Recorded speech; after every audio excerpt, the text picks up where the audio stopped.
Hi class, this is the last video that I'm recording before class so that you have the opportunity to work ahead. The rest of the videos will reflect hopefully a little bit more knowing who you are and what is about you, but we're entering Module 4 and we're really starting to talk about families now, where previously given the groundwork for what sociology is and how sociology does research and what we're looking at. Now, we don't go in very deep in the sociology of family or American family systems into childhood. We start at young adulthood. So consider down the road taking the sociology of childhood, because then we look at groups and group formations and that. But we start looking at this young adult period and this transition to adulthood. Remember in the last video I talked about we use theories from multiple different places when we study family. And one of those is looking at some of the psychological theories that are focused on sociology, like Erikson. And he looks at this young adulthood as that transition of whether we can focus on others, how we move out of that path. You know, life is very different today than it was 100 years ago. 100 years ago, we would have been looking at my grandparents starting to raise children. Now, my mother's parents were unusual. They both graduated from college. And you think about that in the year of 1917, that's very unusual. But my father's parents, and that's about the time that they were marrying. My mother's parents were older and had married before then. But they were marrying, and my grandfather had completed 11th grade, and my grandmother completed high school. They were well educated for their time period. In fact, having a high school graduate was unusual because you made your life very differently. You left your home as a woman and entered your husband's home. A man started working oftentimes to help support his family at home and then took on a wife. And so things were very different. So today the process is often much slower, and 5 indicators of the move to adulthood are what we're looking at: finishing school, working full-time, leaving the parental home, getting married, and having children. Now, this is pretty significant. We'll look at some of the issues as far as changes sociologically in society. Today, insurance. Students who are still full-time students or pretty much full-time students can stay on their parents' insurance until they're 27. That's very, very different than it was in the past. They weren't still considered a child. The parents were there to support in one manner or the other. Paths change, and we can see that historical picture as we start looking at this, and everyone's path can be different. So, things to consider as we start looking at when life changes, how we enter adulthood, how we start structuring our families, and the importance of young adults within that family structure. Let me move over to the PowerPoints as we start talking about this chapter and the information on. As I indicated in the beginning, are these 5 big indicators. So what's the difference of where they were? And it's important for us to just look at how these traditional markers are there. And let me move this out of the way a little bit for you.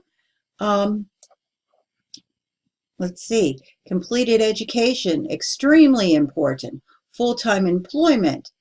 You can see how that is less.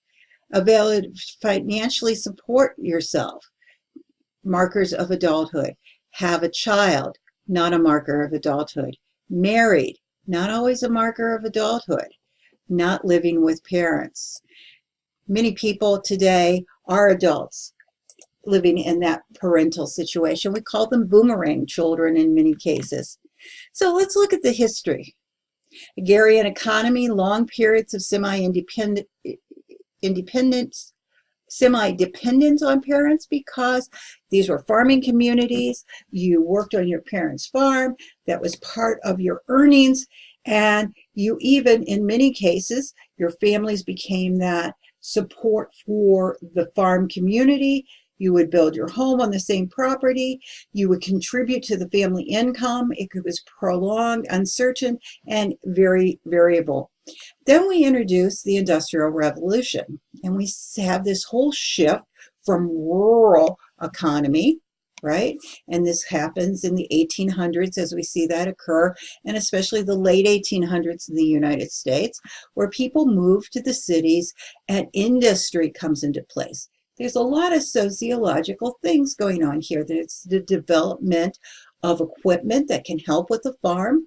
It changes the family significantly. And by the 20th century, we shift many things, including the fact that we don't have as many children because we don't need them to maintain the home. We have the change that children are purely property. You see, at the end of the 19th century, what a child earned belonged to their parents. By the 20th century, we have the requirement that children go to school. They aren't necessarily earning incomes, and we have this shift that comes along. Now, the shift to dependency, because the expansion of the public school system. We're one of the first countries to mandate public schools. Public schools have a latent function. Not only are they there to educate children, but they are there to watch children, teach mores, teach the behavior in place, but they were also to fill that gap. Remember, children as young as 7 and 8 worked at those ages, and now they have laws as far as allowing them to work in the public sector. Obviously, they're still doing farm work, but they had to be older, and therefore public school systems became that babysitter during the day. Because no matter what we think here, and we think of moms staying home and taking care of the kids, moms were always working. They were doing multiple things. They were supporting their farm families, but in working economies, they were often doing work themselves that wasn't being paid at the same level. So big shift here comes into place, and we create this whole period of adolescence, which becomes a distinct period of life.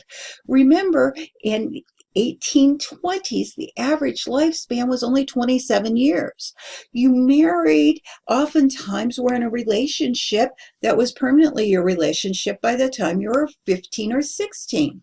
And you were having children, and women died before men. It wasn't like today where women live longer than men because of so many other things going on, including the multiple childbirth. Women did not live as long. And so there is this distinct difference that comes into place. And there are changes still occurring within adolescence. So let's look at this difference. You heard about my grandparents. So here are my grandparents in 1910 with 2 that have college degrees, starting their family, completing college. They're really in the minority, aren't they? And as we look today, we're looking at over 30% of adults completing college and high school. There were my other set of grandparents, and by 1917, when they have my first aunt, my father comes along in 1921, having my grandmother complete high school and my grandfather in 11th grade. They were of the minority. Today, almost 90% of the population completes high school. Now, we can have an argument and consider doing this. In fact, we can have an argument that high school today is not what high school was back then. There are significant differences. Take the sociology of education from Dr. Madigan, and you can really look at some of those particular pieces of how society has changed and how society changes education. So adolescent historically we can see the changes that occur. So in the 18th and 19th century, childhood were dependent, adolescents were semi-independent, they were on their own earning incomes. We think of the woolen mills of Massachusetts, or the mills. The girls were actually sent off at that time period to live independently in housing, and their money was sent home to their family. They were independent, except that their parents still own their income. And then we see this change that comes along of semi-independent here, because still the tie in the 18th and 19th century to their families. Then by the 20th century, independent. 18 years old, you're off your parents' insurance. By the way, adulthood was not considered until 21. You weren't able to vote until the 1970s at 18. Now, then it moved to totally independent at 18, and now we're moving back to the semi-independent. Notice how things continue to change throughout history. Talk about the changing family. You know, this idea that you were always independent in young adulthood, it wasn't always that way. So we see that transition, and the transition then to adulthood in the 21st century.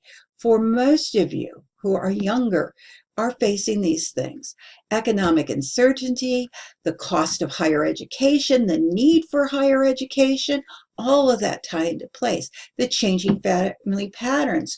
We'll talk about cohabitation. We'll talk about hooking up, the different ways that we form families within this period is significantly changing, in the changing relationships with parents. Parents are having fewer children. There is a different relationship than when you have 10 children and you have them in a 15-year period of time. You're a grandparent sometimes while you're still having children. So we see that there is this change where parents can really focus on their children.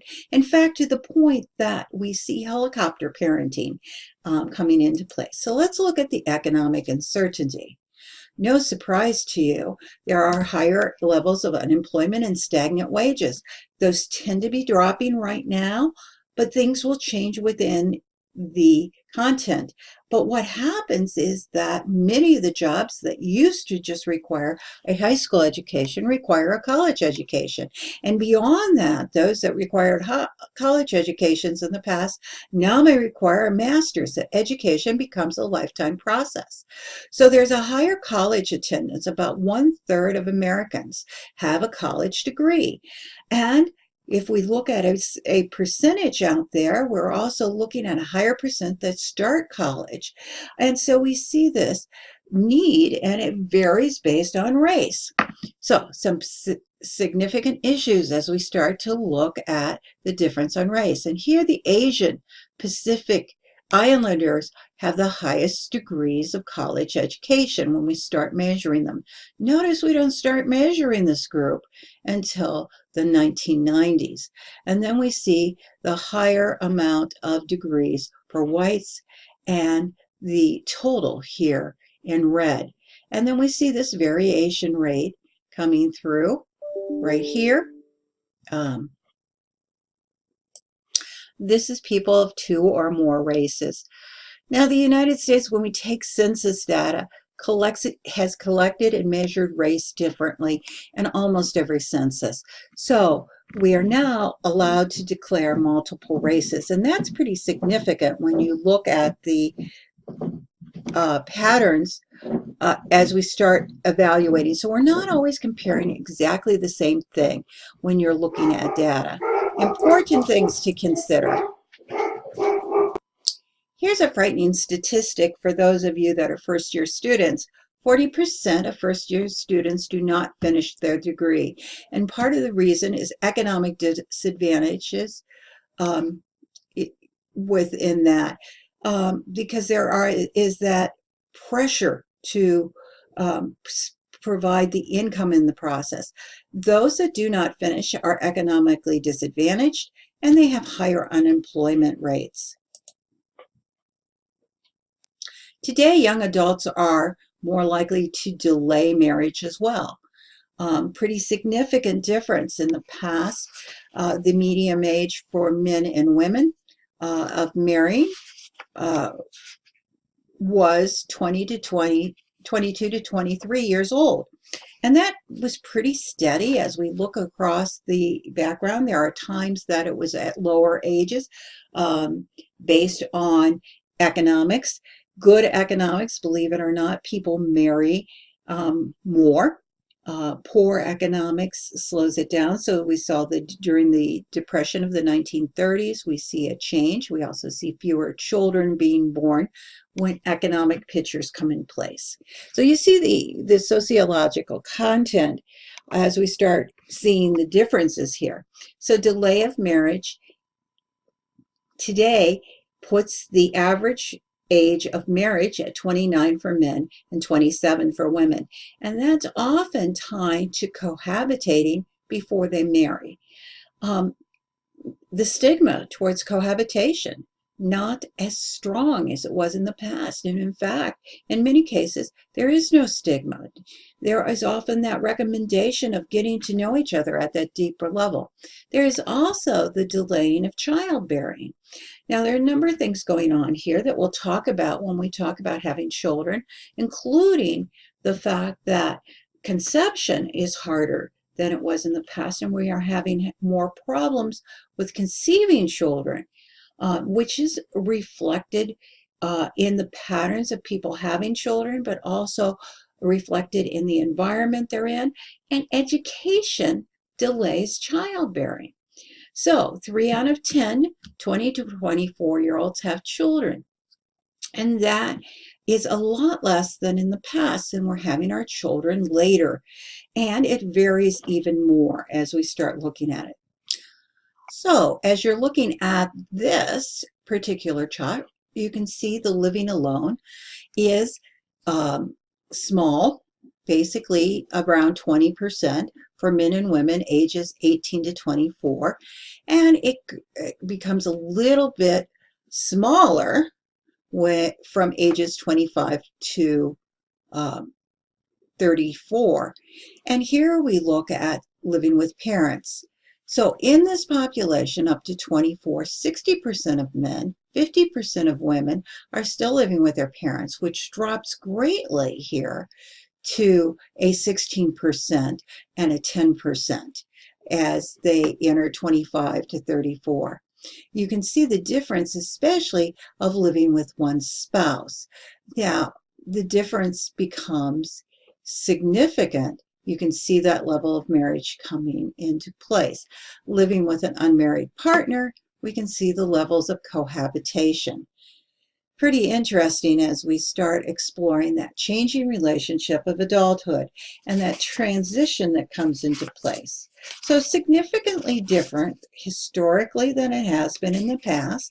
And part of that is tied to that changing relationship with parents. And it's tied to that economic difference that comes into place.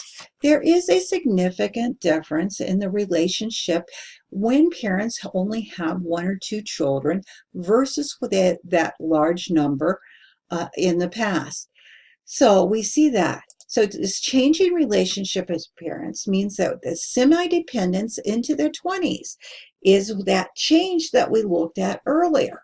The difference between the 18th and 19th century and today is that dependency is still there, isn't it? That 20th century, when they were considered to be independent at the 18-year era, parents help pay for college, they provide a place to live, they provide support in multiple ways. Now remember, we're talking about research that's saying this is the majority. There are clearly people out there who live other ways. Many of you may not be getting any parental support or may have even emotional support from your parents. But parents are significantly involved in even planning for the college education of their children. And we can see that variations are affected by that social economic status. So those in lower economic situations are less likely to be supported by their parents. And there became some public concern about young people living with parents. But you can see that it was that way in the past. There was this codependence. This is part of family reaching together. And so we see those changes. This changing living arrangement with parents is that they will move back home, that living with parents is positive. It's support for single parents. It's a parents as a safety net for them. Parents can help. They can help their parents as they age. In fact, we have more multi-generational families today, percentage-wise and in numbers, than we did in the past. So that view of the Waltons that we have, that everyone in the 30s, 20s, 30s were this multi-generational working together family, they were the minority. And more exist today than they did in the past. And we know that there are differences based on racial and ethnic groups. And so we see that those, especially immigrant status, that their children still are supporting them and through that process, that there's a base structure. And divorce has a great deal that comes into play. Now, young adults and sexuality has changed significantly as well, as we see the changing behaviors as far as romantic relationships. And then we see this historical context of dating. I'm not going to spend a lot of time on this because you can read through that. But there is this sexual debut that comes into place, and we see the culture changing. In the 1960s, with the free love movement and the introduction of contraceptives, there is a significant difference that the median age of first intercourse is 18. Okay, compared to the 1990s, more of today's teenagers are older at their sexual debut than they were in the 1990s. In fact, we looked at fewer younger than 15 with the changing dating patterns. And part of that is the change of this group dating, the behaviors that come in place. There is more use of contraceptives. And believe it or not, teen pregnancy has decreased in almost all areas in this country and across the world. It is only in rural areas like ours that we still have these higher numbers of teen pregnancies. So there is significant change within that. We see significant change for gay and lesbian youth as well, where they were not able to talk about who they were or identify their status. So there's this distinct behavior. They face a significant issue in young adulthood of bullying and violence and family rejection that are realities for this particular population. And we see some significant issues pop up in that process. Finally, I want to touch on hooking up. And I'm hoping to put up another video that goes into more detail on hooking up for you that I'm completing. Hooking up is sexual encounters that take place outside the committed relationship. Most take place with friends or former boyfriends, and hooking up is culturally very highly gendered. Men define the relationship, and men pleasure is the priority more than women in sexual hookups. But hookup culture is also classed. It's looked at who becomes that involved in relationships of hooking up, what's acceptable. And we see a higher relationship as far as that occurs within hooking up, within a college setting as well. And so we see this change that occurs. So, like other family patterns today, the transition to adulthood is characterized by many, many changes, straight words out of your textbook. And you can see those changes as you're living that life. This is a part of this course that you are fully engulfed in because you're at that young adult stage, that adolescent, young adult are coming off of that. And you can see how life has changed from you and your parents as you look at the differences that occurred, or your parents and their parents, or you and your grandparents, the different situation. Some of it very positive, some of it very scary. All right, we'll see what you come up with for your discussion boards this week.